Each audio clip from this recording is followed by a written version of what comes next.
வணக்கம் மக்களே, சற்று முன் கிடைத்த தகவல் ஒன்றை பார்க்க போகிறோம். தகவலை பார்ப்பதற்கு முன்னதாக நீங்கள் நம்மளுடைய சேனலுக்கு புதிய பார்வையாளர்களாக இருந்தீர்கள் என்றால் மறக்காமல் நம்மளுடைய சேனலை சப்ஸ்கிரைப் செய்து வைத்துக் கொள்ளுங்கள் மக்களே.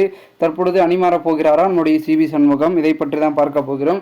அதாவது என்னன்னா, நம்மளுடைய முக்கிய அங்கமாக இருக்கக்கூடிய அதிமுகவின் தலைமை அலுவலகம் ராயப்பேட்டையில் இருக்கக்கூடிய தலைமை அலுவலகத்தில் பார்த்திங்கன்னா ஆலோசனை கூட்டம் நடந்தது. அவைத்தலைவராக இருக்கக்கூடிய தமிழ் மகன் உசேல் தலைமையில் வேலுமணி, அதன் பிறகு KP முனுசாமி, ஜெயக்குமார், எடப்பாடி பழனிசாமி என பல முக்கிய புள்ளிகள் தலைமையில் பார்த்திங்கன்னா நடைபெற்று கொண்டிருந்த ஆலோசனை கூட்டத்தில் சமீபத்தில் பலவிதமான விஷயங்கள் பேசப்பட்டது. அதில் குறிப்பாக விக்கிரவாண்டி இடைத்தேர்தல் குறித்தும் பலவிதமான ஆலோசனைகளை எடுத்தார்கள் என்றே கூறலாம். அதில் ஒரு பக்கம் தேர்தலை சந்திக்கலாம் அப்படின்னு ஒரு பக்கம் சொல்லிட்டு இருந்தாலும், தேர்தலை சந்திக்க வேண்டாம், தேர்தலை சந்திக்க வேண்டாம், புறக்கணிக்கணும் அப்படின்னு இன்னொரு ரெண்டு தரப்புகளும் பார்த்திங்கன்னா அதில் ஆலோசனை கூட்டத்தில் சொல்லிகிட்டே இருந்தாங்க. அதில் நம்மளுடைய முக்கியமாக இருக்கக்கூடிய எடப்பாடி பழனிசாமி ஒரு முடிவு எடுத்து தற்பொழுது இல்லை, இந்த தேர்தலில் போட்டியிடல, அதிமுக புறக்கணித்து விட்டது அப்படின்னு சொல்லிட்டார். அதற்கு பிறகு ஆவேசம் அடைந்த சிவி சண்முகம், எப்படி நீங்கள் பார்த்தீங்கன்னா இதில் போட்டியிடலாம், விக்கிரவாண்டியில் புள்ளி விவர சதவீதத்தில் பார்த்தீங்கன்னா வெற்றியை பெற்றிருக்கிறது, அதிக சதவீதத்தை பெற்றிருக்கிறது, ஏன் அந்த ஒரு தொகுதியில் போட்டியிடல அப்படின்னு ஆவேசமாக கேட்டிருக்காரு. அதாவது இந்த தேர்தலில் போட்டியிடலாம், இடைத்தேர்தலில் விக்கிரவாண்டி தேர்தலில் அப்படின்னு ஒரு தரப்பு இருந்ததில் அதில் சிவி சண்முகம் ஒரு ஆள். எந்த ஒரு சூழ்நிலையில் அங்கே போட்டியிடலாம் அப்படின்னு சொன்னதுனால இல்லை கழக தலைமை என்ன முடிவெடுக்கிறது அதுதான் பார்த்தீங்கன்னா ஏற்றுக்கணும் அப்படின்னு சொல்லியிருக்காரு.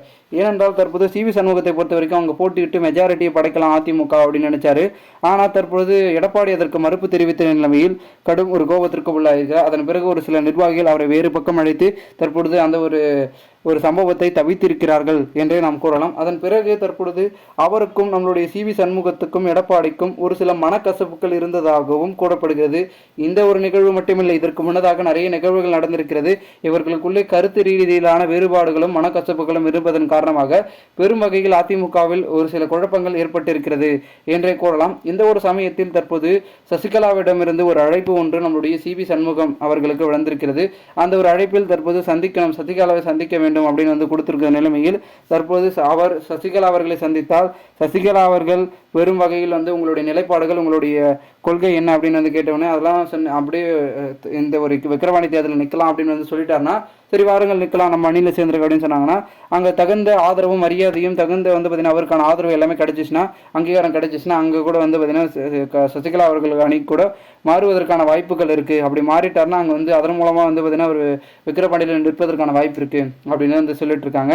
இந்த ஒரு சூழ்நிலையில் இது மிகப்பெரிய அளவில் அரசியல் வட்டாரங்களில் பரபரப்பாக பார்த்தீங்கன்னா தொடர்ந்து பேசப்பட்டு கொண்டிருப்பதை நாம் காண்பித்து வருகிறோம். இந்த ஒரு சூழலில் பெரும்பான்மை என்பது அதிமுகவுக்கு தேவைன்னா கண்டிப்பாக அனைத்து இந்திய அண்ணா திராவிட முன்னேற்ற கழகம் ஒரு சில விஷயங்களை செய்துதான் ஆகணும் அப்படின்றத உறுதிப்பட சொல்லிக் கொண்டிருக்கிறார்கள் முக்கிய நிர்வாகிகள். பொறுத்து பார்ப்போம் என்ன நடக்கிறது, என்ன மாதிரியான விஷயங்கள் என்பதனை. மேலும் இது போன்ற நீங்கள் அரசியல் சார்ந்த நிகழ்வுகளாம் தினசரி தெரிந்து கொள்ள நம்மளுடைய சேனலை சப்ஸ்கிரைப் செய்து வைத்துக் கொள்ளுங்கள் மக்களே. நாம் அடுத்தடுத்த வீடியோவில் சந்திக்கலாம். அதுவரை உங்களிடமிருந்து விடைபெறுகிறேன். நன்றி, வணக்கம் மக்களே.